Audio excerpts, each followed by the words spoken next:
की जय। उमापति महादेव की जय।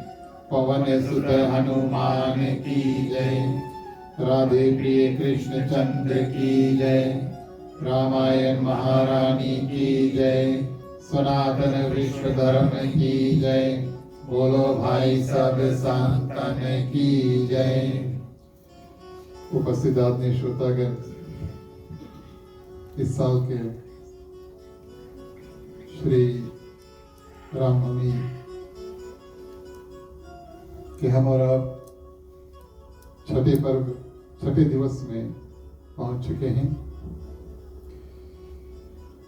छठवें दिवस में आप सभी का बहुत बहुत स्वागत, अभिनंदन, हृदय से धन्यवाद। अपनी ओर से ग्राम मालिक मालकिन श्रीमान श्रीमती रविशा नारायण की पुत्री, उनकी माता की ओर से, समस्त ग्रस्त परिवार की ओर से, हमारे मंडली आदर्श सत्संग रामायण मंडली सभी के सदस्य परिवार की ओर से, और खास तौर पर आज के हमारे मुख्य श्रोता यजमान स्वरूप श्रीमान श्रीमती अश्विनी अम्बेडकर, उनके दोनों पुत्र यहाँ पर उपस्थित हैं।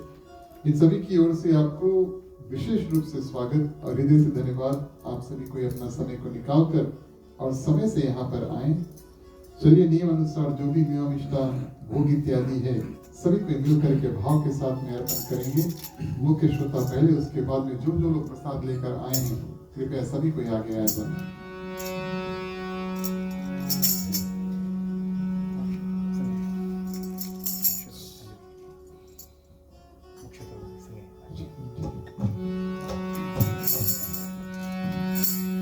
लिए हाथ में प्रसाद करूं विनती तुम्हारे श्री राम कैसे करूं मैं तेरी सेवा।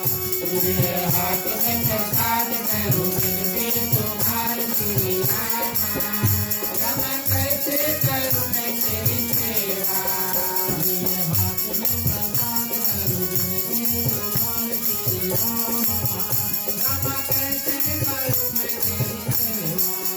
लिए हाथ में प्रसाद करूं विनती तुम्हारे श्री राम कैसे करूं मैं तेरी सेवा। लिए हाथ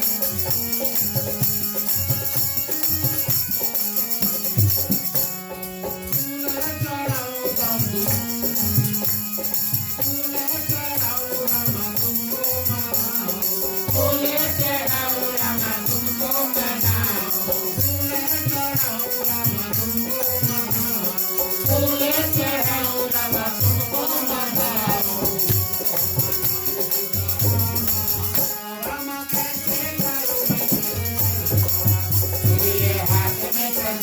करूं विनती तुम्हारे श्री राम कैसे करूं मैं तेरी सेवा।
उपस्थित आदरणीय श्रोतागण, श्री श्री सीताराम के चरणों में कोटि बार प्रणाम।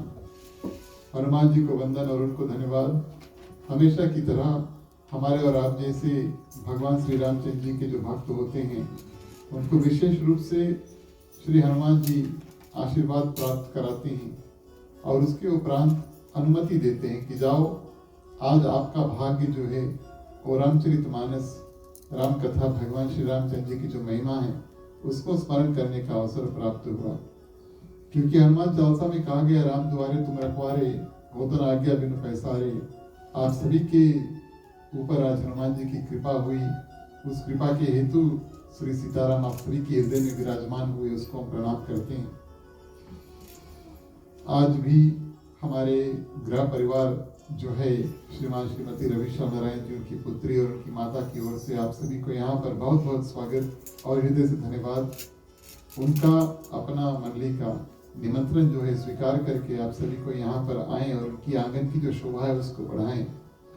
और आज पधारे हुए जितने भक्तगण हैं, आप सभी की ओर से मैं इस गृह परिवार को बहुत बहुत धन्यवाद देना चाहता हूँ, जो इस साल के रामनवमी के कथाक्रम है अपने निवास स्थान में करने का अवसर हमें और आपको प्रदान किया। आज के हमारे मुख्य श्रोता परिवार श्रीमान श्रीमती अश्लील अम्बेडकर समस्त परिवार और श्रीमान श्रीमती राकेश राम समस्त परिवार की ओर से आप सभी का बहुत बहुत स्वागत और अभिनंदन। और आप सभी के ऊपर भगवान श्री राम, माँ सीता और अन्य देवी देवताओं की कृपा बरसे। आज भी हमारे मंडली के जितने सदस्य हैं परिवार सहित आप हमारे साथ जुड़े, आपको विशेष रूप से धन्यवाद देते हैं। जब आपका साथ हमें इस रूप में प्राप्त होता है तभी हम ऐसे दिव्य सुंदर सत्संग जो है उसको कर पाते हैं। पधारे हुए भक्तगण, दूर निकट से आए हुए आप सभी को विशेष रूप से स्वागत और हृदय से धन्यवाद। हम जानते हैं कई जगह पर श्री रामनवमी का जो पर्व है वो चल रहा है, आज आप सभी को समय निकाल कर यहाँ पर आए, बहुत बहुत धन्यवाद और बहुत बहुत स्वागत। फेसबुक के माध्यम से जो श्रोता हमारे साथ जुड़े हैं आपको भी हम नमस्कार करते हैं, आपको याद करते हैं, धन्यवाद देते हैं और अपनी जो कथाक्रम है उसमें आगे बढ़ते हैं। साधु संत को बंदगी, ब्राह्मण को प्रणाम। हमारे मंडली आदर्श सत्संग रामायण मंडली की ओर से आप सभी को जय श्री राम। जय श्री राम। आज मंडली के थोड़े कम लोग लग रहे हैं। प्रिय श्रोतागण, हमारे मंडली के प्रिय सदस्य श्रीमान श्रीमती दिनेश प्रसाद जी, उनके समस्त परिवार परसों तक यहाँ पर हमारे साथ थी, लेकिन उनके दादी का जो निधन है फिजी में हुआ, वो श्रीमान श्रीमती सलेशदेव की माता जी थी और इस कारण से अब उनका उपस्थिति जो है इस साल के जो रामनवमी में नहीं होगा। शायद वो तैयारी कर रहे हैं फिजी में जाने के लिए निधन में। मैं अपनी ओर से, परिवार की ओर से, गृह परिवार की ओर से, मंडली की ओर से विशेष रूप से उस परिवार को अवश्य सांत्वना देना चाहूँगा। मृत्यु जो है वो किसी के घर पर किसी भी समय प्रिय श्रोतागण आ सकता है। परिवार मिलकर गए थे और माता जी से पिछले हफ्ते ही मिलकर आए हैं और उनकी परिस्थिति उस समय भी काफ़ी खराब थी, लेकिन कल जब हम वहाँ पर गए, थोड़ी देर वहाँ पर समय बिताया, तो बात ऐसी बनी प्रिय श्रोतागण कि मृत्यु के लिए ये रामनवमी जो है एक बहुत सुंदर समय है। जो लोग प्रिय श्रोतागण ऐसे नवरात्रों में, यानी कि नवरात्रि साल में 4 बार आता है, उनमें इनका निधन होता है, उनको साक्षात प्रिय श्रोतागण भगवान देवी देवता स्वीकार कर लेते हैं, हमेशा हमेशा के लिए ग्रंथ ऐसा कहते हैं। तो अपना आप सभी का जो शुभकामनाएं हैं उस परिवार के साथ में हो। इन शब्दों के साथ में कल जो हमने कथा जहाँ पर छोड़ा था प्रिय श्रोतागण, वहाँ से लेकर चलेंगे। कल, आज और कल यानी बीता हुआ, आज और आने वाला जो कल है, 3 दिन विशेष रूप से हम भगवान श्री रामचंद्र जी के जो जन्म कारण है प्रिय श्रोतागण उसको करें। रामनवमी के कथा में एक नियम आता है, जहाँ तक हो सके कुछ साल हम और आप शुरू में सुंदरकांड की कथा की है, कुछ साल हमने एक एक कांड की कथा अवश्य एक एक दिवस किए, लेकिन रामनवमी के अंत होते होते एक दो दिन विशेष प्रिय श्रोतागण अवश्य नियम अनुसार भगवान श्री रामचंद्र जी के जो जन्म कारण है उसको श्रवण करें, तब फिर हम और आप भगवान श्री रामचंद्र जी का जन्म करें। पुराने जमाने में जब हम पीजी में भी थे, आप लोग भी थे, तो हमारी जो मंडली में हम जाते थे और जहाँ जहाँ हम जाते थे वहाँ पर हर कोई मंडली रामचरितमानस के जो कथा है शुरू से शुरू करके और भगवान श्री रामचंद्र जी के जन्म तक की कथा इतना ही प्रिय श्रोतागण और बड़े सुंदर रूप से और भगवान श्री रामचंद्र जी की जो नवमी है इस रूप में मनाते हैं। और आज इस साल के रामचरितमानस की जो कथा है रामनवमी के उपलक्ष्य में हमने ऐसा ही कुछ क्रम जो है उसको आपके साथ हो करके और आपके सामने जो प्रकट किया कथा। तो भगवान शंकर माँ पार्वती का विवाह किया, उससे पहले माँ सती के चरित्र, भगवान शंकर माँ पार्वती का विवाह। कल हमने और आपने मिल करके भगवान शंकर माँ पार्वती को विवाह करके बाद में पावन कैलाश पर्वत पर बैठाया और माँ पार्वती प्रश्न करती है। यहाँ सब जगह की जो कथा है इस समय बालकांड में वो साक्षात प्रिय श्रोतागण भगवान शंकर जो है अपने मुख से बताते हैं। और यज्ञवल्क्य और भरद्वाज मुनि की जो चर्चा है इसी बात की हो रही है कि भगवान श्री रामचंद्र जी कौन है, कहाँ पर थे। दो कारण हमने कल किया, आइए सभी को मिलकर के कथा में प्रवेश करें, हम और आप प्रिय श्रोतागण। तीसरा कारण जो है उसको विस्तार में सुने। ये कथा जब भगवान शंकर माँ पार्वती को बता रहे थे तो उन्होंने सिर्फ एक वाक्य में, वन सेंटेंस में सबसे पहले ये कथा माँ पार्वती को सुनाया कि तीसरा कारण जो है भगवान को पृथ्वी में आने का, उसका ये कारण था कि भगवान विष्णु को और नारद जी ने श्राप दिया था। हम और आप जब बातचीत करते हैं तो कभी कभी प्रश्न नहीं करते हैं, कभी कभी हम कुछ बोलकर छोड़ देते हैं। प्रश्न का मतलब है कि आपने कुछ पूछा तो आपको उपेक्षा है, एक्सपेक्टेशन है कि जो आपके सामने है वो उत्तर देगा, यानी कि आंसर करेगा। प्रश्न उत्तर होता है। लेकिन कुछ कुछ बात ऐसी है प्रिय श्रोतागण कि आप सिर्फ बात करें लेकिन फिर भी एक उपेक्षा रहती है, आप थोड़ा समय दे देते हैं कि आपके सामने जो हो वो कुछ ना कुछ बोले। माँ पार्वती के साथ में प्रिय श्रोतागण वही हुआ। भगवान शंकर ने प्रश्न नहीं किया, भगवान शंकर ने कथा बताते बताते बताया कि तीसरा कारण ये बना कि नारद जी ने भगवान विष्णु को श्राप दिया। और प्रिय श्रोतागण भगवान शंकर थोड़ी देर के लिए रुक गए। क्यों?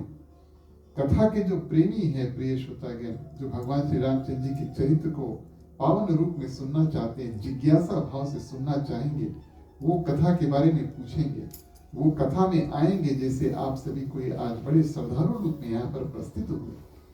तो जब भगवान शंकर वहां पर रुके, उन्होंने माँ पार्वती की ओर देखा तो प्रिय श्रोतागण माँ पार्वती को ये अवसर प्राप्त हुआ। या तो भगवान शंकर ये कारण एक वाक्य में बता करके आगे बढ़ सकते थे, चौथा कारण, लेकिन जब उन्होंने माँ पार्वती की ओर देखा तो माँ पार्वती की जो जिज्ञासा भाव था, वास्तविक तौर पे भगवान श्री रामचंद्र जी की महिमा जो है उसको जानना चाहते हैं और जन्म के कारण जो है उसको जानना चाहते हैं। इस कारण प्रिय श्रोतागण माँ पार्वती ने अनुरोध किया कि हे प्रभु, ये कथा जो है एक वाक्य में बताकर आगे मत बढ़ना, माने कि ये कथा और विस्तार में बताओ। प्रश्न करते हैं भगवान शंकर से, माँ पार्वती प्रश्न करते हैं कि ऐसा क्यों हुआ, कौन से कारण है जो नारद जी भगवान विष्णु के परम भक्त है। तीन लोक में प्रिय श्रोतागण भगवान विष्णु के ऐसा कोई भक्त हुआ नहीं जो, और नारद जी हैं, माने कि तीनों लोक में भ्रमण करते रहते हैं, घूमते रहते हैं, सब बगल चलते रहते हैं। और उनके चलने का प्रिय श्रोतागण अभिप्राय ये है कि वो भगवान श्री राम, भगवान श्री कृष्ण और विष्णु भगवान के जो नारायण नाम है उसको तीनों लोक में फैलाएं। ये नारद जी का काम है। सबसे बड़ा भक्त प्रिय श्रोतागण विष्णु भगवान के नारद जी माने गए हैं, इसी कारण से कि वो हमेशा चलते रहते हैं, कहीं स्थिर नहीं होते हैं और हमेशा भगवान नारायण का जो नाम है उसका जो जाप है तीनों लोक में फैलाते हैं। जहां जहां जाते हैं नारायण नारायण करके जाते हैं लोगों को और भगवान में और विश्वास और भगवान के करीब प्रिय श्रोतागण लेकर आते हैं। ये नारद जी का काम है। आज माँ पार्वती ने सुना कि यही भक्त जो भगवान विष्णु के परम भक्त थे, उन्होंने साक्षात अपने स्वामी यानी कि भगवान विष्णु को श्राप दिया। तो उन्होंने भगवान शंकर से प्रश्न किया कि मुझे तो विश्वास नहीं हो रहा है, आप कहते हैं तो सच ही होगा, हम आपकी बात को विश्वास करते हैं, लेकिन कृपया करके ये जो कथा है आप हमें विस्तार में बताएं, डिटेल में बताएं कि किस कारण से प्रिय श्रोतागण और भगवान विष्णु को और भगवान विष्णु को नारद जी ने श्राप दिया था। तो भगवान शंकर बड़े प्रसन्न हुए। कथा जो इतना बड़ा था वो इतना बड़ा हो जाता है, और जो कथा के प्रिय श्रोतागण प्रेमी होते हैं, वक्ता और श्रोता दोनों, अगर कथा इतना बड़ा हो और इतना बड़ा हो जाए तो दोनों में प्रिय श्रोतागण आनंद आ जाता है।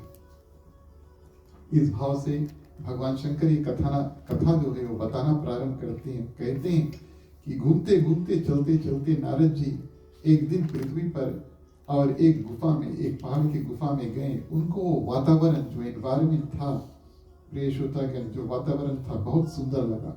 बड़े सुंदर पेड़, बड़े सुंदर पौधे और फूल के जो सुंदर खुशबू है और दृश्य देखने में बड़ा सुंदर है, देखने में और प्रिय श्रोतागण बड़े सुंदर लगते हैं। साधारण सा, सुंदर सा, मधुर सा जो पवन है, हवा है, वो बह रहा है, ना ठंडा ना गर्मी, मंद मंद हवा जो है आराम से प्रिय श्रोतागण, सुगंधित हवा जो बह रहा है, पानी बगल में बह रहा है। और ये वातावरण भगवान विष्णु के जो भक्त नारद जी है उनको बहुत प्रिय लगा।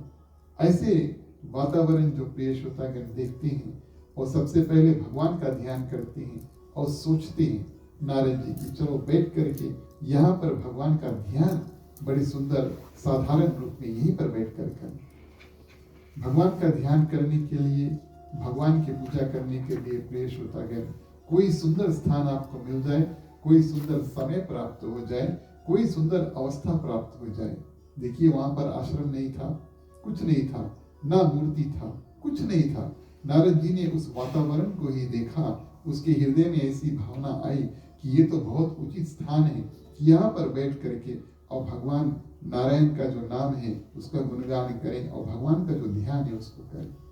बड़ा सुंदर सीख हमें और आपको प्राप्त होता है। जहाँ कहीं भी हो प्रिय श्रोतागण वो समय बनाओ और प्रिय श्रोतागण वो वातावरण बनाओ जिसमें हम भगवान का नाम हमेशा लेते रहें। तो नारद जी बैठ जाते हैं बड़े भाव के साथ में प्रिय श्रोतागण। चलिए जिस भाव के साथ में नारद जी बैठे हैं भगवान विष्णु का ध्यान करने के लिए, हम और आप उसी भाव के माध्यम भगवान श्री रामचंद्र जी की स्तुति जो है उसको करते हैं।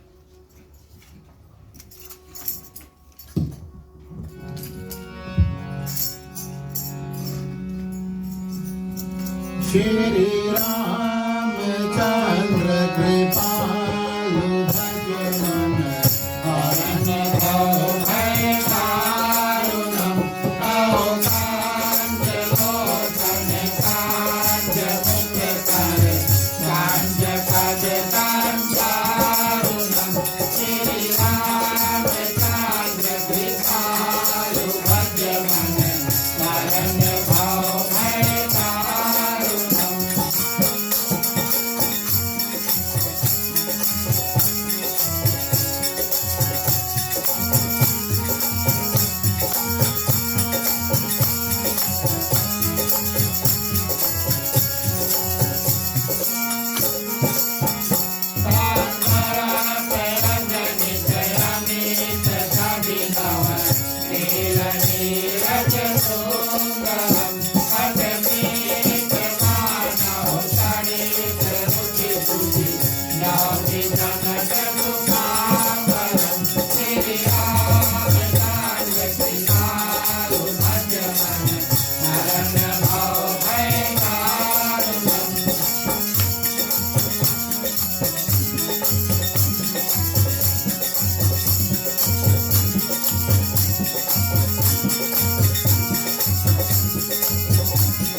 गए काज निवास गुरु का माटी कल कल जाकर श्री राम काज कृपालु भज मन हरण भाव भय तारुण श्री राम काज कृपालु भज मन हरण भाव भय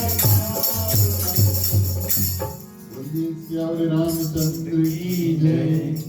तो बड़े सुंदर भाव बना करके और प्रिय श्रोतागण नारद जी वहां पर बैठ करके भगवान विष्णु का जो ध्यान है उसको करने लगते हैं। नारद जी में एक विशेषता है, कुछ लोग इनको प्रिय श्रोतागण मानते हैं कि इनके लिए ये श्राप बना, लेकिन नारद जी ने श्राप को बड़े सुंदर रूप से स्वीकार किया और ये कथा विष्णु पुराण में आई है। प्रजापति दक्ष जो है उनको ये सृष्टि बढ़ाने का कार्य जो है वो दिया गया। सृष्टि बढ़ाने का ये मतलब है एक व्यक्ति, एक स्त्री और पुरुष से और परिवार हुए, बच्चे हुए, उनके उनके बच्चे हुए और सृष्टि जो है वो आगे बढ़े। माने कि पृथ्वी पर लोगों की जो संख्या है, पॉपुलेशन जो है वो इंक्रीज हो। तो सृष्टि को बढ़ाने का कार्य प्रिय श्रोतागण प्रजापति दक्ष जो है उनको दिया गया। ब्रह्मा जी ने कहा कि तुम जाओ, हमने मनुष्य को बना दिया, अब तुम जाओ और मनुष्य को बनाओ। प्रिय श्रोतागण सर्वप्रथम विष्णु पुराण के माध्यम और तपस्या इत्यादि करके प्रजापति दक्ष ने 1000 पुत्रों का निर्माण किया और उनका नाम दिया हर्यश्वर।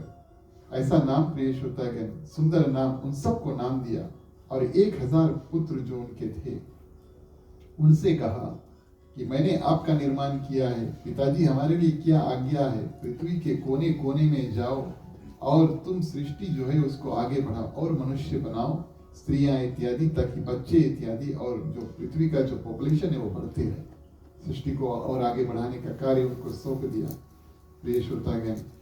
और जैसे ही ये 1000 पुत्र राजा दक्ष के वहां से निकले, रास्ते में उनको नारद जी मिल जाते हैं। नारद जी उनसे पूछते हैं क्या करने के लिए जा रहे हो, सृष्टि का निर्माण करने के लिए। जब पता लगा तो नारद जी उनसे प्रश्न करते हैं कि क्या तुम में से कोई भी और इस संसार की जो सीमा है, बाउंड्री है, उसके बारे में जानती हो? उसको जो बाउंड्री है उसको तुमने देखा है? क्या तुम जानते हो कि सृष्टि का आरंभ कहाँ हुआ और सृष्टि के जो अंत है और वो कहाँ पर होता है? और अगर इन प्रश्नों का उत्तर तुम्हारे पास नहीं है तब कैसा अधिकार तुम्हें प्राप्त कि तुम जाओ सृष्टि की रचना जो है उसको करो। जब तक तुम ये नहीं जान लेते हैं कि सृष्टि कहाँ से शुरू हुआ और सृष्टि कहाँ पे अंत होता है, सृष्टि के बारे में नहीं जान लेते हो, तब तक सृष्टि को चलाओगे कैसे? हजारों पुत्रों को ये बात बड़ी सुंदर लगी। नारद जी को अपना गुरु माना। बोले गुरु जी हमारे लिए क्या आज्ञा है? बोले इस प्रश्न जो हमने उठाया है उसके बारे में आप सभी को तपस्या और चिंतन जो है उसको करना होगा। उनको दीक्षा दे दिया, उनको वन भेज दिया कि तुम जाओ और वन में तपस्या करो। और प्रिय श्रोतागण इस रूप में सृष्टि को आगे बढ़ाने का जो कार्य है और वो वहीं पर रुक जाता है। राजा दक्ष को, प्रजापति दक्ष को इस बात का पता चला तो गुस्से हुए, क्रोधित हुए अवश्य। तो सोचा चलो ठीक है, फिर से प्रिय श्रोतागण मानसिक शक्ति अनुसार तप के बल से और उन्होंने दूसरे बार 1000 पुत्रों का फिर से जन्म दिया और उनका नाम रखा गया सबर्ष। और इस रूप में 1000 पुत्र उनके सामने खड़े हुए, पिताजी हमारे लिए क्या आज्ञा है, पृथ्वी पर जाओ और सृष्टि को आगे बढ़ाओ। वो भी जब रास्ते में निकले प्रिय श्रोतागण उनको भी नारद जी मिल गए और ऐसे लिखा पढ़ा करके उनको ज्ञान दे करके उनको भी प्रिय श्रोतागण तपस्या के मार्ग में लगा दिया। सृष्टि का कार्य जो है आगे नहीं बढ़ रहा है और इस रूप में प्रिय श्रोतागण प्रजापति दक्ष जो थे अब बड़े क्रोधित हुए। पहले थोड़े क्रोधित थे, अब बड़े क्रोधित हुए और उन्होंने प्रिय श्रोतागण नारद जी को श्राप दिया कि 2 घड़ी से ज्यादा तुम किसी जगह पर टिक नहीं पाओगे। 24 मिनट्स, एक घड़ी आधी घड़ी आधों में बुनियाद कहा गया है कि कम से कम 6 मिनट हर एक दिवस प्रिय श्रोतागण कम से कम 6 मिनट भगवान का पूजन करना चाहिए। तो 2 घड़ी और 2 घड़ी प्रिय श्रोतागण 48 मिनट्स। आप जो शास्त्र अनुसार कम से कम 48 मिनट्स लगते हैं किसी को गुरु दीक्षा देने में। जब आप गुरु से दीक्षा लेते हैं तो पूजा पाठ करते हैं, मंत्र बताते हैं, आपको जनेऊ जो है वो धारण कराते हैं, 48 मिनट्स लगता है। इस कारण से राजा दक्ष ने, प्रजापति दक्ष ने नारद जी को ये श्राप दिया कि 2 घड़ी से ज्यादा तुम कोई जगह पर टिक नहीं पाओगे, माने कि इसके बाद में तुम किसी को गुरु दीक्षा ही नहीं दे पाओगे। और उसके बाद में प्रिय श्रोतागण अपने जो सृष्टि के निर्माण फिर 1000 पुत्र पैदा किया, और इस बार प्रिय श्रोतागण नारद जी उनको ना मिले और वो जाकर के सृष्टि को आगे बढ़ाने का कार्य जो है थर्ड टाइम लकी जिसको कहते हैं वो हुआ। इधर नारद जी प्रिय श्रोतागण बिल्कुल भी क्रोधित नहीं हुए। यही बात मैं आपको बताना चाहता था। भले वो श्राप उनको प्राप्त हुआ कि 2 घड़ी से ज्यादा तुम इस जगह पर टिक नहीं पाओगे, उन्होंने उस श्राप को बड़े पॉजिटिव रूप में लिया, बड़े सुंदर रूप में लिया कि हमें अब ये अवसर प्राप्त है कि जीवन भर और हम सभी और भ्रमण करेंगे और भगवान का जो नाम है उसकी चर्चा करेंगे। सब लोग जाएंगे, देव लोग जाएंगे, विष्णु लोग जाएंगे, भगवान शंकर के पास जाएंगे, पृथ्वी पर रहेंगे, चलते रहेंगे। प्रिय श्रोतागण आप सभी कोई जो सनातन प्रेमी है, सत्यनारायण भगवान की जो कथा है कम से कम साल में एक बार करते हैं, उसमें भी नारद जी की कथा आती है। और वो जा करके प्रिय श्रोतागण सत्यनारायण भगवान से पूछते हैं, भगवान विष्णु से पूछते हैं कि सृष्टि में पृथ्वी पर जो मनुष्य है बड़े दुखी है, उनका कल्याण कैसे होगा। कारण क्यों? क्योंकि उनको घूमने का प्रिय श्रोतागण श्राप मिला था जो उन्होंने बड़े सुंदर रूप से स्वीकार किया। लेकिन आज प्रिय श्रोतागण ये हिमालय की गुफा में जो बैठे हैं और भगवान का ध्यान करते करते 2 घड़ी जो अवधि था, जो समय था, उससे कहीं ज्यादा हो गया। नारद जी बैठकर भगवान का ध्यान कर रहे हैं और बहुत ज्यादा समय जब हो गया प्रिय श्रोतागण तब, और इंद्र भगवान थोड़े घबराए। आपको मैं बताऊं, जो बैठ करके भगवान का सही रूप से, सुंदर रूप से, वशिष्ठ रूप से ध्यान करता है प्रिय श्रोतागण, तब तक के लिए जब तक वो संसार में वापस नहीं आता तब तक कोई भी श्राप प्रिय श्रोतागण उसके लिए रुक जाते। नारद जी के साथ में वही हुआ। बैठकर प्रिय श्रोतागण भगवान का ध्यान कर रहे हैं और 2 घड़ी से ज्यादा समय हो जाता है, लेकिन फिर भी नारद जी भगवान का ध्यान ही कर रहे हैं। दूसरी बात यह है कि जो भी होता है पृथ्वी पर और भगवान श्री रामचंद्र जी की कृपा माध्यम ही होता है। आज नारद जी ने भगवान का पूजन किया। भगवान ने बोला चलो नारद जी आपने एक सुंदर स्थान जो है उसको चुना है, आज आप बैठकर लंबा पूजन जो है उसको करो। तो भगवान की कृपा ऐसे प्राप्त हुई अपने परम भक्त पर कि 2 घड़ी के बाद में भी प्रिय श्रोतागण नारद जी बैठकर भगवान का ध्यान कर रहे हैं। ऊपर बैठे, ये तो पृथ्वी की बात है, स्वर्ग पर बैठे प्रिय श्रोतागण इंद्र भगवान कोई साधारण देव नहीं है, देवताओं के राजा है।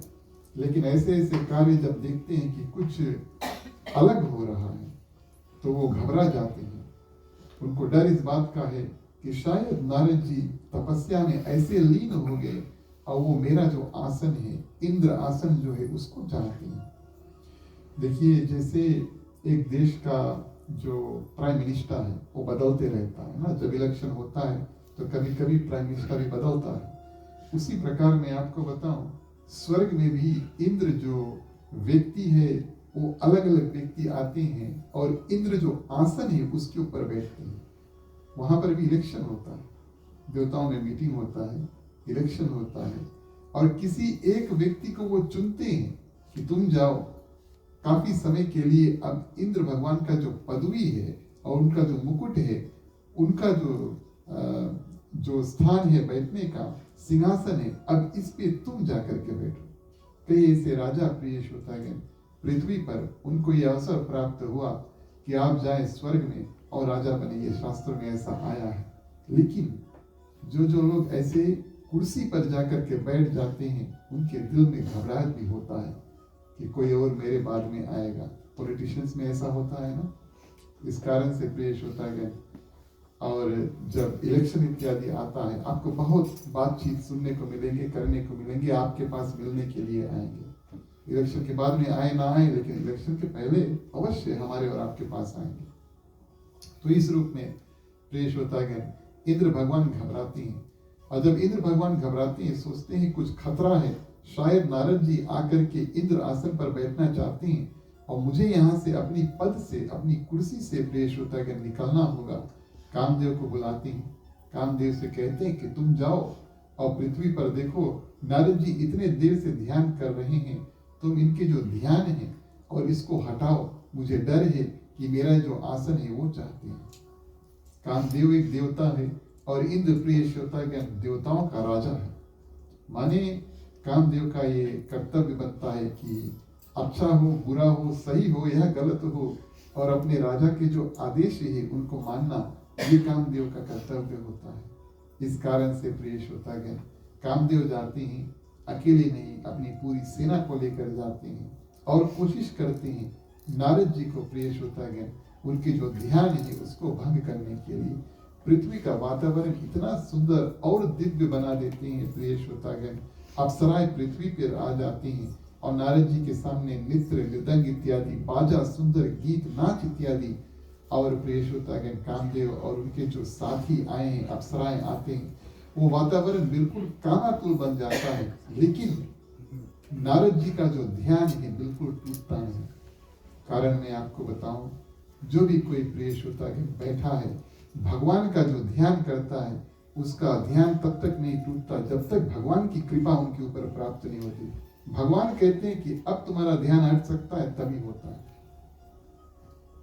परसों हमने भगवान शंकर और मां सती की जो चरित्र है उसको करके बाद में, और भगवान शंकर भी जब समाधि में चल देते हैं, आप सभी ने कथा श्रवण किया कि कामदेव, यही कामदेव गए प्रिय श्रोतागण और भगवान शंकर को और अपने जो समाधि है उसमें निकालने में सफल हुए। हाँ, उनका भस्म जो है वो हो गया, कामदेव तो बिल्कुल भस्म हो जाते हैं, क्योंकि भगवान शंकर तीसरा नेत्र खोलते हैं तो कामदेव भस्म हो जाते हैं। लेकिन उससे पहले उन्होंने अवश्य भगवान शंकर को जगा दिया। उस दिन कामदेव सफल रहे, भगवान शंकर को जगा दिया, उनकी आंख खुल गई। और आज प्रिय श्रोतागण कामदेव पूरी कोशिश जो है उसको कर रहा है, लेकिन नारद जी की आंख जो है, उनका ध्यान जो है वो हटा नहीं। क्यों? उस समय भगवान श्री रामचंद्र जी चाहते थे कि भगवान शंकर का ध्यान जो है वो टूटो। आपने कथा में सुना था, भगवान श्री राम आए थे और वरदान मांगा था कि हे शंकर भगवान, अब माँ पार्वती आपके लिए बिल्कुल तैयार है, आप जाकर उनसे विवाह कर लेना। बात तो सुनी शंकर भगवान, बात सुनकर फिर समाधि में चल दी। तो भगवान श्री राम ने सोचा, चलो हमने जो आदेश दिया है उसका पालन भोलेनाथ जनाए साधारण रूप से नहीं करेंगे, उनका ध्यान जो है अवश्य तोड़ना होगा। इस कारण से कामदेव सफल हुए। दूसरी बात प्रिय श्रोतागण, उस समय कामदेव ने बाण मारा, पुष्प के बाण कामदेव के पास है। पुष्प के बाण उस समय प्रिय श्रोतागण उन्होंने और भगवान शंकर को मारा, तब और तभी जाकर के भगवान शंकर का जो ध्यान है उसको टूटता है। इस समय आज की बात, नारद जी के आगे सब कुछ अपना जो बल है, जितना वो कर सकते थे किया, लेकिन प्रिय श्रोतागण उन्होंने अपने जो पुष्प के बाण है उसको इस्तेमाल नहीं किया। ये तो रामचरितमानस बताती है। प्रिय श्रोतागण, कहा जाता है कि भगवान शंकर एक देवता है, देवन में देव महादेव हैं, और कामदेव भी एक देवता है। देवता लोग एक दूसरे को किसी प्रकार से श्राप इत्यादि नहीं दे सकते, लेकिन देवताओं का डर इस बात का है कि कोई संत, कोई ऋषि, कोई महात्मा अगर आपको मिल जाए, वो क्रोधित हो जाए और श्राप प्राप्त हो जाए, तब प्रिय श्रोतागण उनके जीवन में बहुत दुख आ सकता है। कहने का भाव, आपको कोई देवी या देवता ऐसे नहीं मिलेंगे जो श्राप देने में बहुत आगे हैं, लेकिन संत, ऋषि, मुनि, महात्मा जब क्रोधित हो जाते हैं तब अवश्य श्राप देते हैं। नारद जी ठहरे संत, और प्रिय श्रोतागण कामदेव ने सोचा, अगर अपने पुष्प के बाण जो है अगर मैं मारूंगा, नारद जी क्रोधित हो गए, मुझे किसी प्रकार का श्राप मिल गया तो मेरा जीवन तो अमंगल हो जाएगा। और इस भाव से प्रिय श्रोतागण उन्होंने अपने बाण जो है उसको नहीं मारे। एक और बात मैं आपको बताऊं, ये बात समझने में शायद थोड़ा कठिन होगा, लेकिन अलग अलग कल्प में, जैसे कि कल बताया था, सतयुग, त्रेता, द्वापर, कलयुग, ये एक कल्प हुआ। अलग अलग कल्प में भगवान के आने के अलग अलग कारण जो प्रिय श्रोतागण होते हैं, और एक कल्प में भगवान शंकर को और उनके ध्यान जो है कामदेव ने तोड़ा था, उस कारण से और उनको भस्म होना पड़ा। फिर बाद में भगवान श्री कृष्ण के और पुत्र रूप में आए। उसके बाद वाले कल्प में प्रिय श्रोतागण, अब नारद जी की जब बारी आई है तो कामदेव ने ध्यान दिया इस बात का कि उस कल्प में हमने किसी का ध्यान तोड़ा था, पुष्प बाण मार के भस्म हो गया था। इस समय हम वो काम दोहराएंगे नहीं, फिर से भस्म नहीं होना चाहते। इस कारण से सब कुछ किया प्रिय श्रोतागण, लेकिन अपने पुष्प के जो बाण है उसको नहीं मारा। और भगवान विष्णु की विशेष कृपा नारद जी के ऊपर इस रूप से हुई प्रिय श्रोतागण कि नारद जी का जो ध्यान है बिल्कुल टूटता नहीं है। और अब मैं आपको यहाँ पर कामदेव की विशेषता के बारे में बताऊं। कोई और व्यक्ति होता, खिसिया कर वहां से चल देता, चुपचाप वहां से चल देता। अगर कामदेव वहां से चल देता प्रिय श्रोतागण, तो शायद नारद जी को पता ही नहीं चलता कि कामदेव आए थे, कोशिश किया जगाने के लिए और अपने आप चल दिए। लेकिन ये तो कामदेव की बड़प्पन है कि वो वहां पर रुके और उन्होंने सोचा कि चलो इनका ध्यान जो है उसको भंग नहीं कर पाया, लेकिन मैंने कोशिश किया है। वास्तविक तौर पे मैंने कोई संत का ध्यान भंग करने की कोशिश किया, वो अपराध है। तो उन्होंने सोचा कि मैं नारद जी के आगे बैठूं हाथ जोड़ करके और क्षमा याचना के लिए कि कब नारद जी अपने ध्यान से जब छूटे, आंख को खोले, हम उनसे अवश्य क्षमा याचना कर देंगे। और यहाँ पर मेरे राजा यानी कि इंद्र भगवान ने जो बताया था वो भी कार्य मैंने कोशिश किया, उसको जाकर के बताएंगे कि असफल था। लेकिन आज एक अवसर प्राप्त हुआ, एक सिद्ध संत और नारद जी, उनसे हम क्षमा याचना कर ले तब यहाँ से जाए। इस कारण से इधर नारद जी प्रिय श्रोतागण ध्यानस्थ है और इधर कामदेव जी हाथ जोड़कर इंतजार कर रहे हैं कि कब नारद जी अपने जो समाधि है उसमें से और टूटे। जब भगवान विष्णु की कृपा हुई तब प्रिय श्रोतागण नारद जी अपने आंख जो है उसको खोलते हैं और जैसे आंख खोलते देखते हैं कि कामदेव हाथ जोड़कर उनके सामने और बैठे हैं।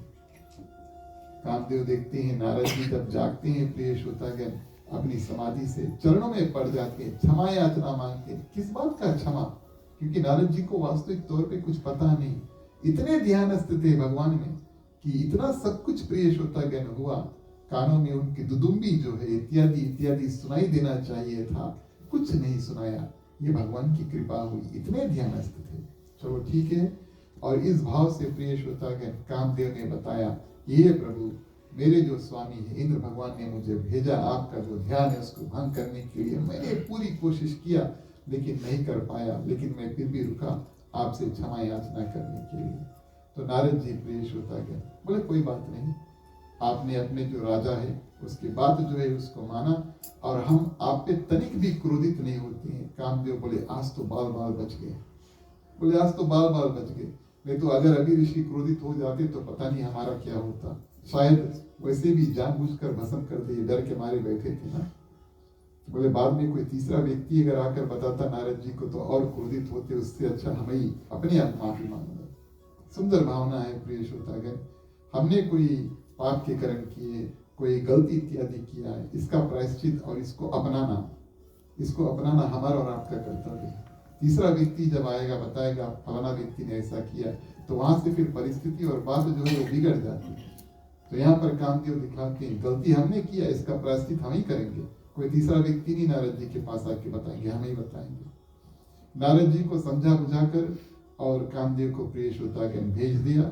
हम और आप भी चलते हैं रामचरितमानस में, चौपाई के माध्यम से कथा आगे बढ़ाएं। बोलिए सियावर रामचंद्र की जय।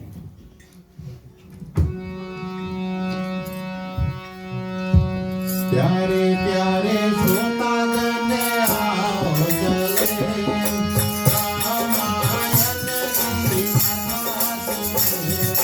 प्यारे प्यारे श्रोतागण आओ चले, रामायण की कथा सुने।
श्रोतागण, कामदेव तो वहां से चल दिए और कामदेव के जाने के बाद में थोड़ी देर नारद जी कामदेव ने क्या किया उसके बारे में सोचते हैं। और जितने देर प्रिय श्रोतागण इस घटना के बारे में वो सोचते हैं, उतना ज्यादा उनके हृदय में मद यानी कि अभिमान जो है वो आ जाता है। आप ध्यान दें इस बात का कि अभी भी नारद जी बैठ करके और तपस्या कर रहे थे, भगवान नारायण का ध्यान कर रहे थे। लेकिन नारद जी जब कामदेव को विदा किया, उसके बारे में भगवान का ध्यान जो है उसको छोड़ दिया और कामदेव ने उनके साथ क्या किया उसका चिंतन में लग गए। और जब उनका ध्यान इस बात पे भरपूर रूप से हुआ कि कामदेव आए और उन्होंने मुझे जगाने की कोशिश की, अपनी पूरी शक्ति जो है उसका इस्तेमाल किया, लेकिन जगा नहीं पाए। जितना वो ये बात सोचता है प्रिय श्रोतागण, उतना वो भगवान के ध्यान से दूर जाता है। ध्यान देना, हो सकता था कि जैसे कामदेव गए वापस नारद जी फिर से समाधि में भगवान का ध्यान कर लेते और ये सब समस्या जो है नारद जी के लिए वो नहीं आता। लेकिन इधर कामदेव गए और नारद जी इस बात का ध्यान करने लगे कि अरे ये तो कामदेव है, ये तो सबको हरा सकते हैं। साक्षात उन्होंने और भगवान शंकर का जो ध्यान है उसको भी तोड़ दिया। वो आए और वो मेरा ध्यान जो है उसको हटा ना पाए। इस समय प्रिय श्रोतागण, अगर हमने और आपने कोई बड़ा कार्य किया तो हमें और आपको उसको भगवान की कृपा जो है वो मानना चाहिए। अपनी शक्ति इतना नहीं जितना कि भगवान के शक्ति की कृपा से, भगवान की कृपा से हमने जो सिद्ध कार्य किया है वो किया है। नारद जी की मन की बात आप समझिए, उन्होंने सोचा कि ये मैंने किया है। और क्या किया है? मैंने कामदेव को जीत लिया है। वो आने लेकिन मुझे हरा नहीं पाए, मुझे जगा नहीं पाए। और इस बात का ध्यान करते करते वो ये बात भूल गए कि जिसका ध्यान वो कर रहे थे यानी कि नारायण, उन्हीं की कृपा से उन्होंने कामदेव को और पराजित यानी कि हरा दिया। तो जितना वो अपने बारे में सोचता है प्रिय श्रोतागण, उतना वो भगवान से दूर होता है। और जीवन में हमारे और आपकी समस्या, जितना हम और आप अपने खुद के बारे में सोचते हैं, वहीं से समस्या का जो जड़ है वो शुरू होता है। जितना नारद जी बैठ करके ये बात अपने मन में मत्ते और प्रिय श्रोतागण सोचा, हमने तो बहुत बड़ा सुंदर, बहुत उचित कार्य, बहुत बड़ा जो कार्य उसको किया, लेकिन बड़ा कार्य हमने किया ये बात हम जानते हैं। नारद जी बोलते हम जानते हैं, ये बात कामदेव जानते हैं और कोई नहीं जानता। हम जानते, कामदेव जानते, कोई नहीं जानता। चलो थोड़ा इसका प्रचार करें। भाई प्रचार भी भगवान का किया जाता है, भगवान के नाम का किया जाता है। लेकिन नारद जी यहाँ से निकले, भगवान का ध्यान से बिल्कुल दूर और दूर जाने लगे प्रिय श्रोतागण, और सोचे चलो ये जो बात है अब सब बगल प्रचार किया जाए। और जैसे वो जाता है, पहले नारायण नारायण करके भगवान की कृपा, भगवान का नाम सब बगल फैलाता है। अब वो अपनी कथा जो है प्रिय श्रोतागण वो फैलाने लगा। पितामह ब्रह्मा के पास गए, बताया ऐसे पुत्र है, पिता ने आदेश दिया कि आप इसके बाद में किसी से ये बात नहीं बताना। उसी क्षण नारद जी अगर ये बात सुंदर रूप से समझ जाते तो वहीं पे बात खत्म हो जाती, लेकिन नहीं, बोले ब्रह्मा जी से मिल लिया है। पिता और पुत्र में कभी कभी टेंशन रहता है ना, तो कभी कभी पुत्र जो होता है वो पिता का बात नहीं सुनता है। अगर सुन लेता तो उन्हीं के लिए अच्छा होता। यहाँ पर सुन लेता, ब्रह्मा जी ने बोला इसके बाद में ये बात यहीं पर खत्म कर देना, लेकिन नारद जी ने खत्म नहीं किया। बोले चलो इंद्र भगवान के पास जाए, उनसे भी मिल लें। और इंद्र भगवान से भी मिले। इंद्र भगवान तो बड़े स्वागत रूप में उनको किए। तो जब इंद्र भगवान ने नारद जी को सुंदर रूप से स्वागत सत्कार किया तो प्रिय श्रोतागण, जो अभिमान, जो मद नारद जी के हृदय में था वो फूल गया। ठीक उसी प्रकार जैसे कोई बीज होता है, हम उस पर थोड़ा पानी छोड़ते हैं तो अंकुश लेकर के और पेड़ बन जाता है। बस अभिमान का जो बीज है प्रिय श्रोतागण, और जिस भाव से इंद्र भगवान ने उनका स्वागत सेवा सत्कार किया, आप धन्य, आपके पास वो शक्ति है, कामदेव को जीत लिए। नारद जी तो ये सुनना चाहते थे और वो अभिमान रूप बीज प्रिय श्रोतागण उनके हृदय में और फूल गया। बोले चलो और भी लोगों से मिला जाए। भगवान शंकर के पास पहुंचते हैं कैलाश पर्वत पर। कैसे आना हुआ नारद जी? बोले ऐसे ही आ गए। कुछ दिन पहले क्या हुआ, कुछ नया ताजा? तो कुछ दिन पहले बोले कामदेव आए थे, मुझे हराने की कोशिश की लेकिन नहीं हरा पाए। ये जो स्टोरी है अब तक काफी प्रैक्टिस हो चुका था, है ना, बाय हार्ट क्रेम हो चुका था। इतने बार गाकर और बताकर आए हैं, तब भगवान शंकर के पास पहुंचे। भगवान शंकर प्रिय श्रोतागण, उन्होंने हृदय में सोचा ये तो भगवान विष्णु के परम भक्त हैं और भगवान का नाम का प्रचार करने का इन्होंने जो ठेका लिया था उसको भूल करके, और ये तो अपनी जो प्रशंसा है वो कर रहे हैं, ये उचित नहीं है। इस कारण से उनके यानी कि नारद जी के हित के लिए भगवान शंकर ने कहा, मैं आपसे एक सुंदर बात बताऊं, आपने अभी तक जितना जगह बता दिया ठीक है, इससे आगे अब किसी को नहीं बताना, और खास तौर से ये बात भगवान विष्णु को नहीं बताना, उनको दुख लगेगा। उनका भक्त है और उनके भक्त प्रिय श्रोतागण ऐसे ऐसे बात जो है अपने मन के अभिमान की बात जो करते हैं, अपने शक्ति के बारे में बात करते हैं, तो भगवान विष्णु को दुख लगेगा। भगवान शंकर उनको सुंदर रूप से समझाएं, लेकिन प्रिय श्रोतागण अब ये जो अभिमान का पौधा था, ये तो पत्ते दे करके फूल जो है वो निकलने लगता है ना। फूल निकलते हैं, फिर फल होता है, फल जो है वो पकता है, और जब आम पेड़ से नीचे गिरता तो उसको उठा करके खाते हैं। नारद जी का ऐसा भाव हो गया। बोले सबके बता दिया, भगवान विष्णु को बताया, चलो वैकुंठ। और वहां से निकले प्रिय श्रोतागण। कुछ दिन बाद जब वैकुंठ में पहुंचे, भगवान विष्णु से मुलाकात हुई। कैसे आना हुआ नारद? बस ऐसे ही, कुछ नया ताजा। तब प्रिय श्रोतागण बात वही, नारद जी पूरा स्टोरी जो है अब तो काफी प्रैक्टिस हो चुका, बाय हार्ट जिसको कहते हैं, बताया सब कुछ क्या हुआ। और प्रिय श्रोतागण भगवान विष्णु ने उसी क्षण जान लिया कि नारद जी के हृदय में अभिमान है। कथा फरसा सुनते आप जानते हैं आगे नारद जी के साथ में क्या होने वाला। लेकिन इस समय भगवान विष्णु ने ये निर्णय लिया कि कितने लोगों ने और नारद जी को बात समझाया कि ये बात यहीं पर अंत कर दो। कितने लोगों ने समझाया? भगवान शंकर ने समझाया, ब्रह्मा जी ने समझाया। अब मैं तीसरा व्यक्ति अगर इनको समझाऊंगा तो समझने से प्रिय श्रोतागण और नारद जी मानने वाला नहीं है। ध्यान देना इस बात का। समझने वाला व्यक्ति एक भी बात में समझ जाए ना। कुछ दिन पहले की कथा में हमने श्रवण किया था इस बात को। 5-6 बात अगर आप बताइए वो समझ नहीं पाए तो फिर वो नहीं समझेगा, वो अपने आप को आप समझाओ। इस भाव में प्रिय श्रोतागण और भगवान विष्णु सोचते हैं मेरी ही माया, मेरी ही शक्ति आज मेरे ही भक्त को जकड़ करके रख दिया है और इनका उद्धार किसी न किसी रूप से मुझे ही करना होगा। जीवन भर प्रिय श्रोतागण ब्रह्मचारी रह करके भगवान विष्णु के जो नाम प्रचार है, नारायण नारायण, ऐसा प्रिय श्रोतागण।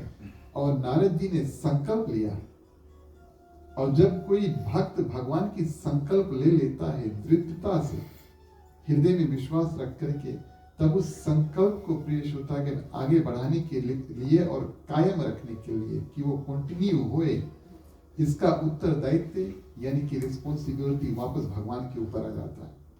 तो भगवान ने सोचा ये तो मेरा भक्त है, ये तो मेरा पुत्र स्वरूप है, शिष्य स्वरूप है, अब इनका उद्धार मुझे किसी न किसी रूप से करने से होगा।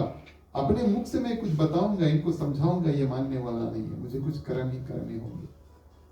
और इस रूप में प्रिय श्रोतागण भगवान विष्णु माया की एक नगरी जो है उसको बनाते हैं, और उस नगरी में विशाल नगरी, सुंदर नगरी, और शीलनिधि नामक एक राजन और उनकी कन्या, उनका नाम विश्वमोहिनी। नारद जी वैकुंठ से निकले और उसी रास्ते से वापस गए जिस रास्ते से आए थे, और वापस जाते जाते वही रास्ते में देखा एक नगर था। आते समय नगर नहीं था, जाते समय नगर है। उस समय भी उनको ध्यान नहीं हुआ कि कुछ अलग, कुछ गड़बड़ है। बोले सब अगर घूम लिया, ये मेरे लिए नया जगह, चलो यहाँ पर भी हम जाकर के घूम लेते हैं।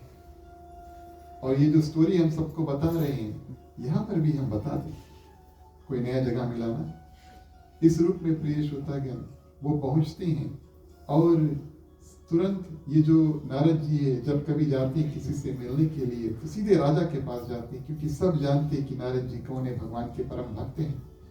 और इस कारण से प्रिय श्रोतागण उनका बहुत भव्य स्वागत जो है राजा शिव निधि के राजमहल में हुआ।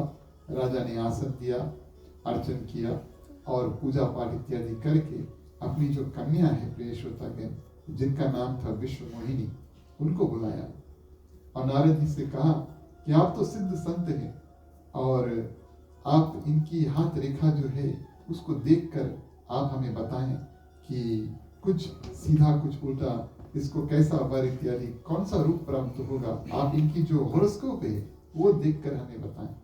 माता पिता के हृदय में बहुत अभिलाषा रहती है कि उनके जो पुत्र होते हैं आगे चल के वो क्या कर सकते हैं, और दूसरा उनके साथ उनके जीवन में कोई विघ्न अगर आने वाला है जो ज्योतिष पहले से बता सकते हैं तो माता पिता प्रिपेयर करना चाहते हैं। इस कारण से हॉरोस्कोप निकाला जाता है। प्रिय श्रोतागण, तो इस भाव से राजा शिवनिधि जो थे कन्या का हाथ जो है वो देते हैं और विश्व मोहिनी साक्षात माँ लक्ष्मी का स्वरूप। प्रिय श्रोतागण, परम सुंदरी, बहुत सुंदर कन्या थी और नारद जी जब देखते हैं तब अब उनके हृदय में काम जो है कि हम इनसे विवाह कर लें, काम जो है उनके हृदय में सताने लगा। जीवन के 6 विकार, काम, क्रोध, मद, लोभ, मोह और मत्सर। प्रिय श्रोतागण, नारद जी का शुरुआत जो है वो मद से हुआ, यानी कि अभिमान से हुआ। घमंड के माध्यम से प्रिय श्रोतागण भगवान से विमुख हुए। जहां भगवान से विमुख हुए सुंदर कन्या मिल करके अब उनके हृदय में काम भावना जो है वो भी आ जाती है। और इस भाव में प्रिय श्रोतागण चलिए चौपाई के माध्यम से देखेंगे कि वहां पर राजा शिव निधि से नारद जी क्या कहते हैं।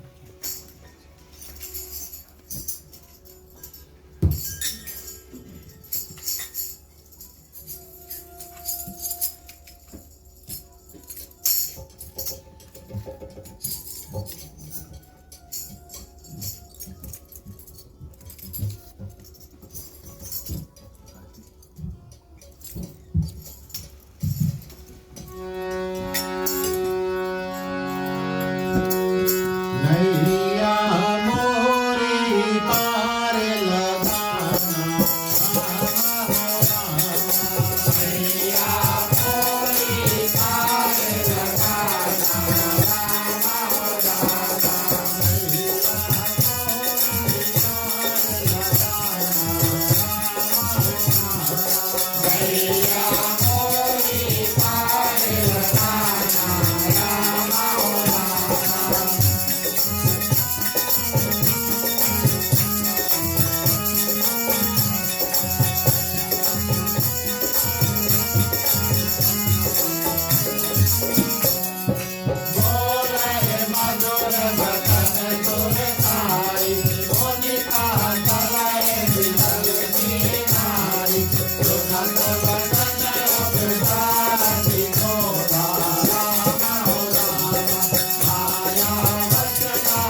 हाथ रेखा में देखा कि 3 लोग के अधिपति जो हैं वो आ करके इस कन्या को ब्याह करके लेकर जाएंगे, जो जिससे कोई जीत नहीं सकता है वो आकर के इस कन्या का ब्याह करेंगे।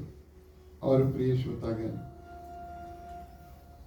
जो अमर है वो आकर के इस कन्या से ब्याह करेंगे। नारद जी सर्वप्रथम मद यानी कि अभिमान, उसके बाद में काम जो है सुंदर स्त्री को देख करके, और उसमें जो हाथ रेखा भी है वो उल्टा पड़ता है। और पढ़ता क्या है, श्रवण क्या करता है, अपने हृदय में, राजा से ये बात नहीं बताता, अपने हृदय में ये बात श्रवण करता है विश्वमोहिनी के हाथ देख के कि जो भी कोई व्यक्ति इनसे ब्याह कर ले 3 लोक के अधिपति बन सकता है, उससे कोई विजय प्राप्त नहीं कर पाएगा, उससे कोई जीत नहीं पाएगा। समस्त 3 लोक के चराचर स्वामी जो है वो बन सकते हैं। और प्रिय श्रोतागण, ऐसे भावना जो है वो अपने हृदय में धारण रखा, राजा को और कन्या को कुछ सुंदर साधारण बात जो है उसको बता दिया, और वहां से निकले और अब इस बात का ध्यान करने लगे कि कैसे हम ये कन्या जो है इससे विवाह कर ले। एक तो ये सुंदर है, काम वासना पहले से है, दूसरा प्रिय श्रोतागण, काम, क्रोध, मद, लोभ, मोह और मत्सर।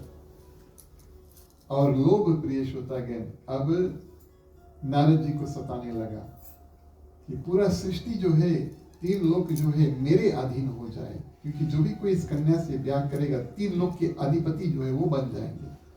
और इस काम, मद और लोभ में प्रिय श्रोतागण, नारद जी ये बात भूल जाते हैं कि 3 लोक के अधिपति तो पहले से वैकुंठ में बैठे हैं।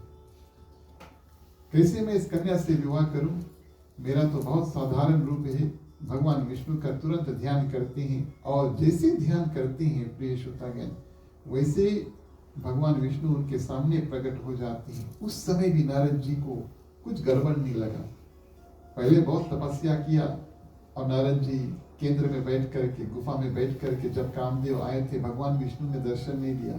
अभी सिर्फ भगवान विष्णु का याद किया, भगवान विष्णु सामने खड़े, समझ जाना चाहिए था कुछ गड़बड़ है।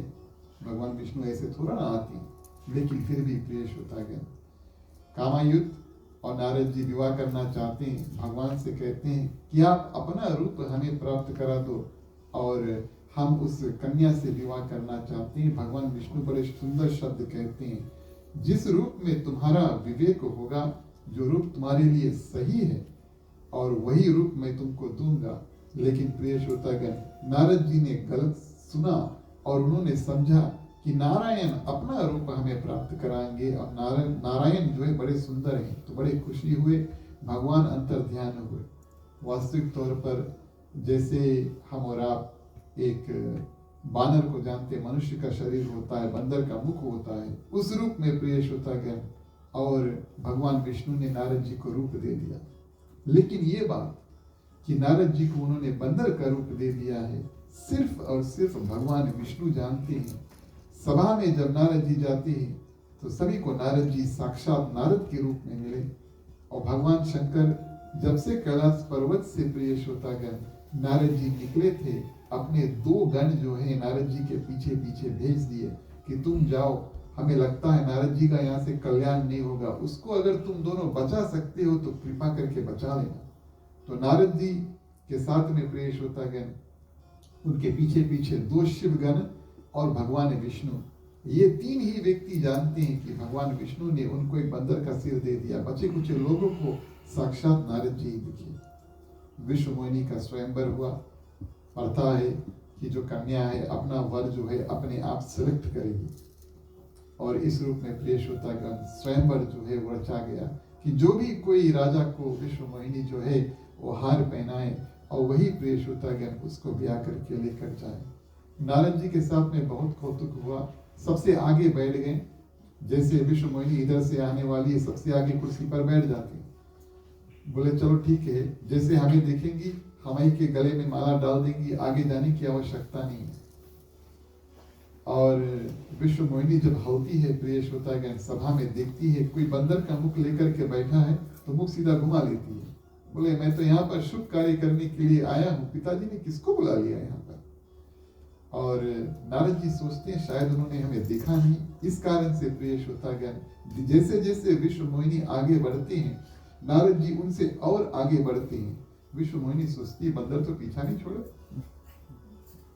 और अंत समय में प्रिय श्रोतागण उस सभा में जो माने सभा इस सुंदर रूप से था कि विश्व मोहिनी सब राजाओं से मिलती है और माने बारी बारी जाती है, लौटकर जब आती है तब उसी क्षण प्रिय श्रोतागण बड़े सुंदर विशाल राजा का रूप धारण करके भगवान विष्णु आते हैं और तुरंत विश्व मोहिनी जो है, जो जयमाला है, उस भगवान विष्णु स्वरूप जो राजा, भगवान विष्णु के रूप में जो राजा आए थे उनके गले में डाल देते हैं।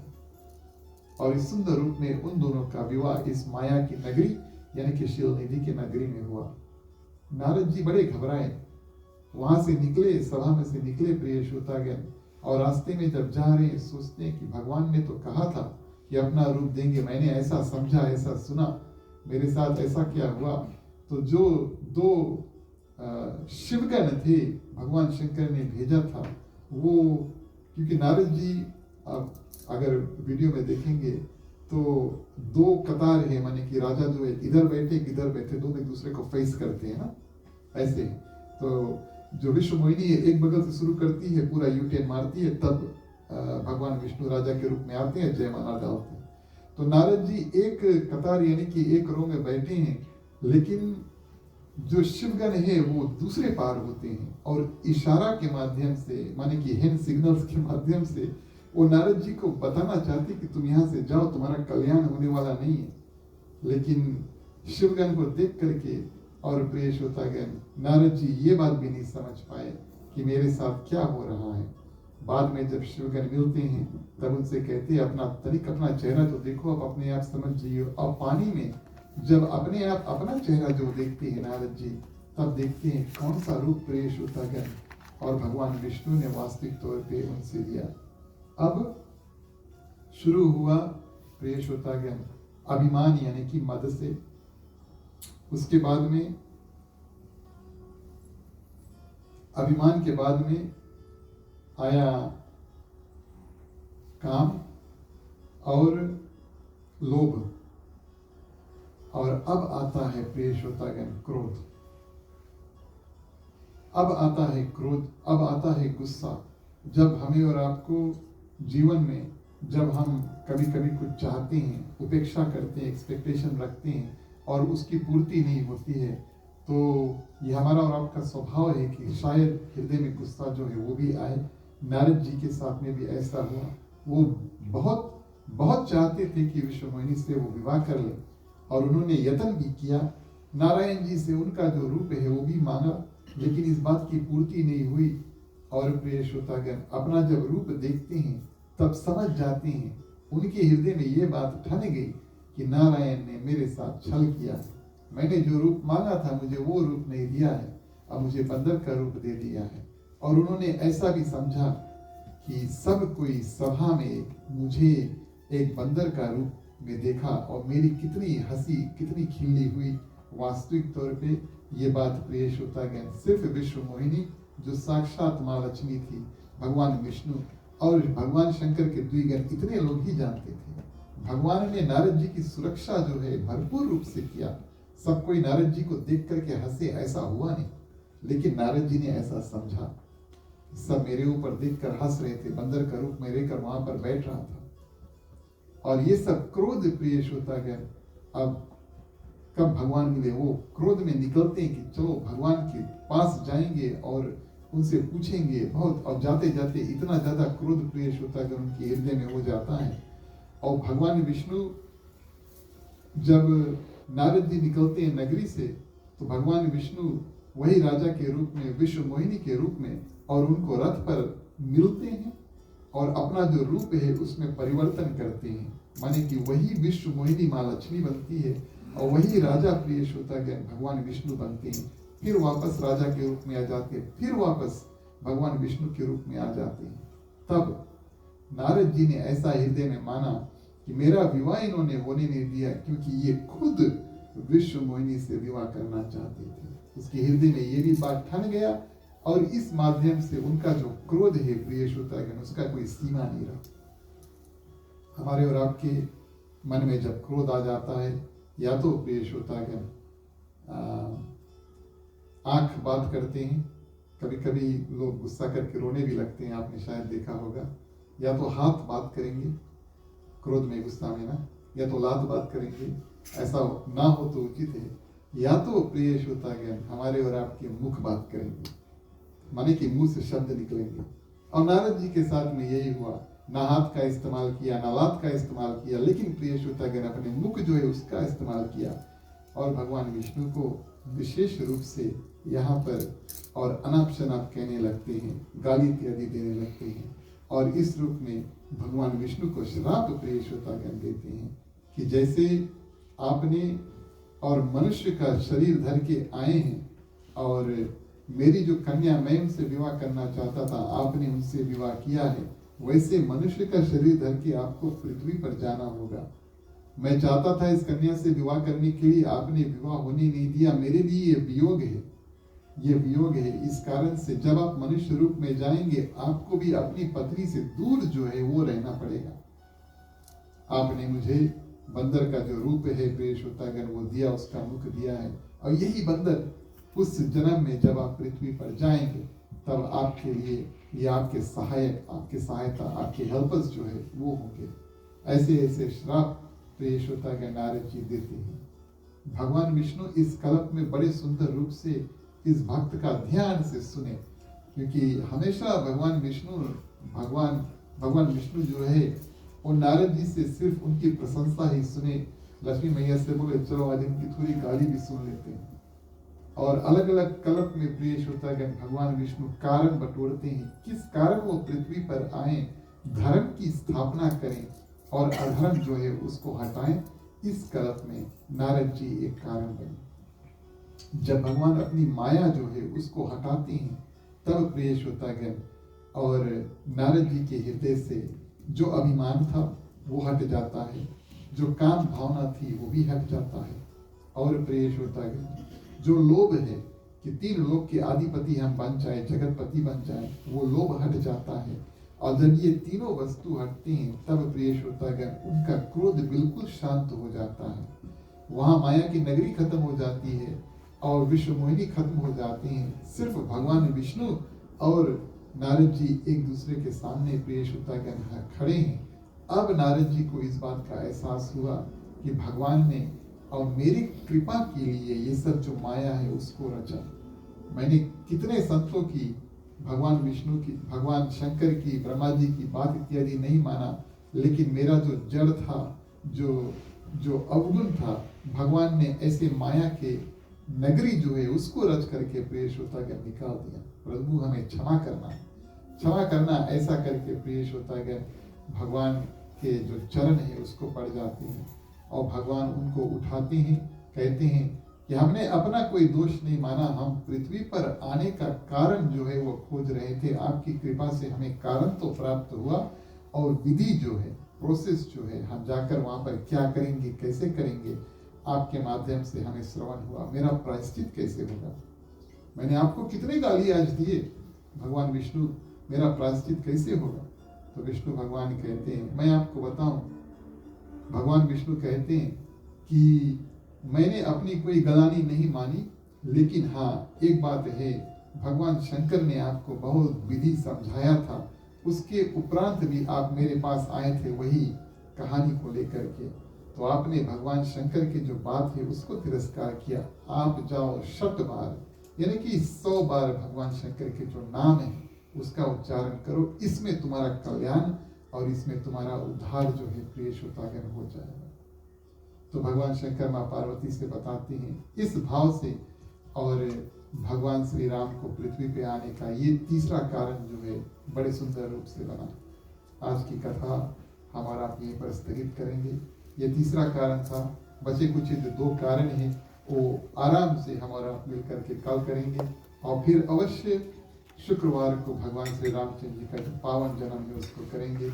भगवान श्री रामचंद्र जी की कृपा आप सभी भक्तों के ऊपर हो। आपने बड़े श्रेष्ठ और सुंदर रूप से, बड़े ध्यान से आज की जो कथा उसको सुना। अब निवेदन करेंगे सभी कोई खड़े हो जाएं, बारी बारी आए मुख्य श्रोता के बाद में सभी को आरती का दर्शन करें। बोलिए सियावर रामचंद्र की जय।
तुम्ही हो माता पिता, तुम्ही हो बंधु सखा, तुम्ही हो। जो खिल सके ना वो फूल हम हैं, तुम्हारे चरणों के धूल हम हैं। दया की दृष्टि सदा ही रखना, तुम्ही हो बंधु सखा, तुम्ही हो।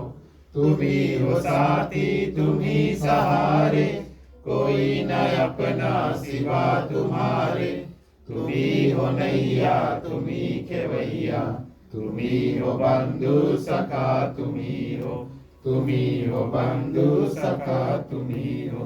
तुम्ही हो बंधु सखा, तुम्ही हो।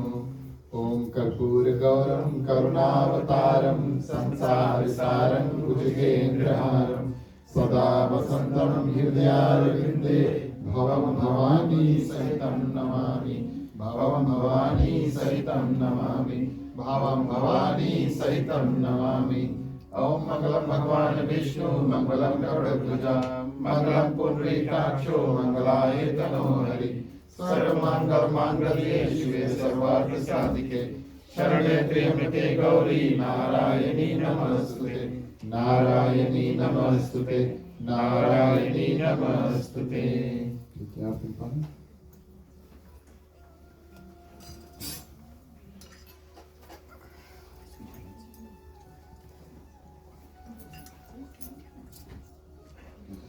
नीराजनं समर्पयामि।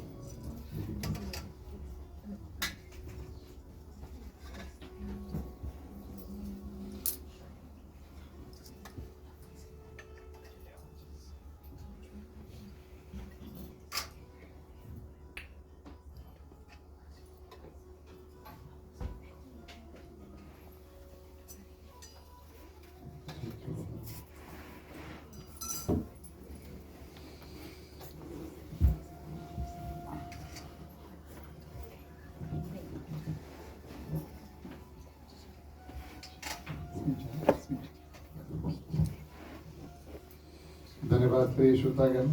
हम आप सभी से आग्रह करेंगे अपने अपने स्थान पर बैठ जाएं।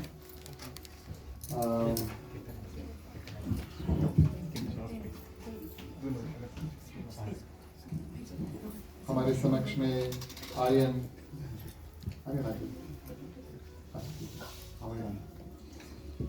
आज हमारे समक्ष में आर्यन अम्बेडकर उपस्थित हैं। आप बड़े शांतचित्त भाव से आरती का दर्शन करें और चलिए आर्यन के जो शब्द हैं और उनके श्रवण हम और आप सभी को मिल करके करते हैं।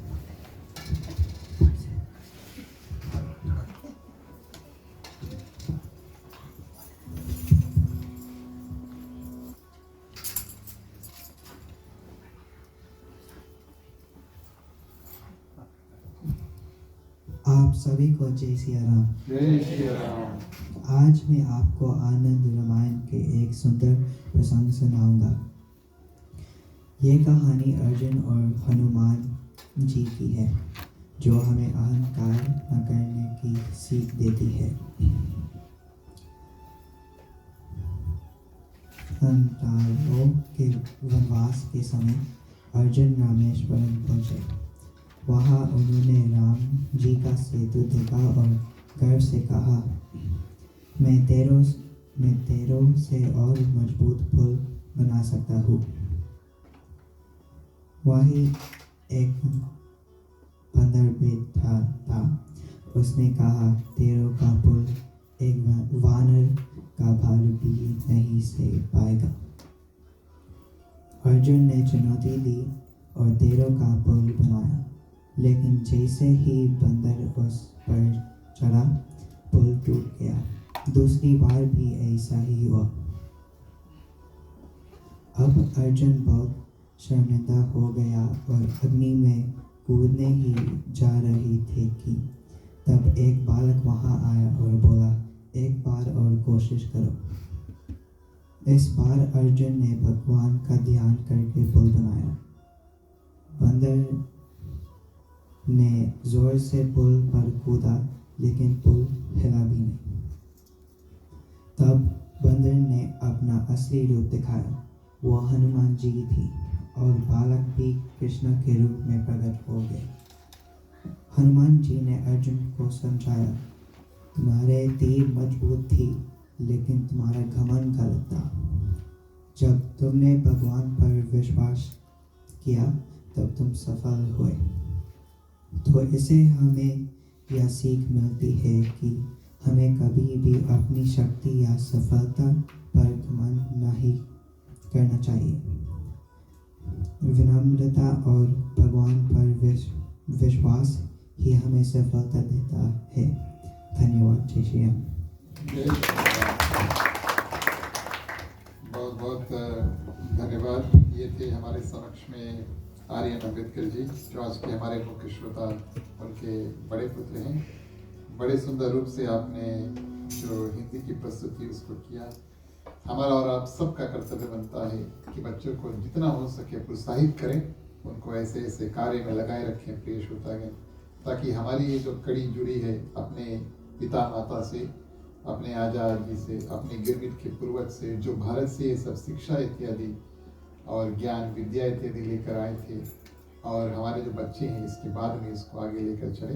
बहुत बहुत धन्यवाद। विशेष रूप से भगवान की कृपा आपके ऊपर हो, आर्यन और माँ सरस्वती की कृपा आपके ऊपर अवश्य हो। इन शब्दों के साथ में आज का कार्यक्रम जो है अंतिम चरण पर चलिए शुभकामनाएं करते हैं। शुभकामनाओं के मंत्रों के माध्यम से अपना कल्याण, यहाँ पर जितने लोगों की कल्याण है, समस्त पृथ्वी पर जितने जंतु हैं, चलते हैं, तैरते हैं, उड़ते हैं, सभी की कल्याण की प्रार्थना करेंगे। खास तौर से कहीं पर किसी में किसी प्रकार का दुख तकलीफ है तो भगवान से मंत्रों के माध्यम से मांगेंगे कि आप थोड़े थोड़े शक्ति सबको प्रदान कर दे, सब कोई अपने अपने दुख से पार पा सके। मांगने का वक्त आता है, सभी कोई अपने अपने हाथों को खोल लेते हैं। पुरुषों के लिए राइट और लेफ्ट, महिलाएं अपने अपने आंचल अपने अपने हाथ में ले ली। चलिए प्रार्थना करते हैं। स्वस्ति प्रजभ्यः परिपालयन्तां न्यायेन मार्गेण महीं महिषाः गौब्राह्मणेभ्यो शुभमस्तु नित्यं। लोकाः समस्ताः सुखिनो भवन्तु, सर्वे भवन्तु सुखिनः, सर्वे सन्तु निरामयाः, सर्वे भद्राणि पश्यन्तु, मा कश्चित् दुःखभाग् भवेत्। पौत्राणां सन्तु, पौत्राणां सन्तु, पौत्राणां निर्धनां साधनां सन्तु, जीवन्तु शारदं शतमेव मम, जीवन्तु शारदं शतमेव मम, जीवन्तु शारदं शतमेव मम। अंतिम प्रार्थना के लिए सभी को अपने अपने हाथों को जोड़ लें। ओम सर्वेषां मंगलं भवतु, सर्वेषां कल्याणं भवतु, सर्वेषां शुभं भवतु, सर्वेषां शान्तिर्भवतु। धर्म की वृद्धि और धर्म का नाश हो, संतन में सदा सद्भावना हो। हर हर महादेव की जय। जय श्री सीताराम हरे। ओम नमः पार्वते पते। हर हर महादेव हरे। जय जय वीर बजरंगी। हर हर महादेव हरे। धन्यवाद प्रिय श्रोतागण। पधारे हुए जितने भक्तगण हैं, अपनी ओर से, मंडली के सदस्यों की ओर से, ग्राम परिवार श्रीमान श्रीमती रविशा नारायण की माता उनकी पुत्री की ओर से, आज के हमारे मुख्य श्रोता श्रीमान श्रीमती अश्नियो अम्बेडकर परिवार और श्रीमान श्रीमती राकेश राम परिवार की ओर से आप सभी का विशेष रूप से स्वागत है और हृदय से धन्यवाद है। आप सभी को इस समय पर निकाल कर आए और इस साल की जो रामनवमी के जो छठे दिवस है, हमने और आपने मिलकर भगवान श्री रामचंद्र जी की जो कथा सत्संग है उसमें बिताया। भगवान की विशेष कृपा सभी भक्तों के ऊपर हो। इसके बाद प्रिय श्रोतागण, प्रसाद है और महाप्रसाद है। कृपया आप सभी कोई महाप्रसाद का पान करें, प्रसाद का पान करें, और जो ग्रहदाता है और जो मुख्य श्रोता है, इन सब परिवारों को आशीर्वाद और धन्यवाद देकर जाएं। ये हमारा और आपका कर्तव्य बनता है। आज भी जो जो भक्त, जो जो माताएं प्रसाद बनाकर लाई हैं, महाप्रसाद बनाई हैं, विशेष रूप से उनको बहुत बहुत धन्यवाद। मां अन्नपूर्णा की शक्ति जो है उनके हाथ, उनकी बुद्धि में हमेशा रहे, उनकी रसोई में हमेशा विराजमान करे, और उनकी जो कृपा है इन माताओं के ऊपर अवश्य बरसे। प्रेष होता है। इसके बाद में हम और आप मिलकर थोड़ी देर कीर्तन करेंगे। जो जो लोग कीर्तन करना चाहते हैं शुरू से आगे आ जाए, सब कुछ संगे लेके कीर्तन करियो। चलिए मुख्य श्रोता को पंचामृत देते हैं। राम कहे सुख उपजे, कृष्ण कहे दुख जाय, महिमा महाप्रसाद की पावन भोग लगाए। तन मन धन है तेरा, स्वामी सब कुछ है तेरा, तेरा तुझको अर्पण, तेरा तुझको अर्पण, क्या लागे मेरा। ओम जय जगदीश हरे, ओम जय जगदीश हरे, ओम जय जगदीश हरे। ओम शांति शांति शांति।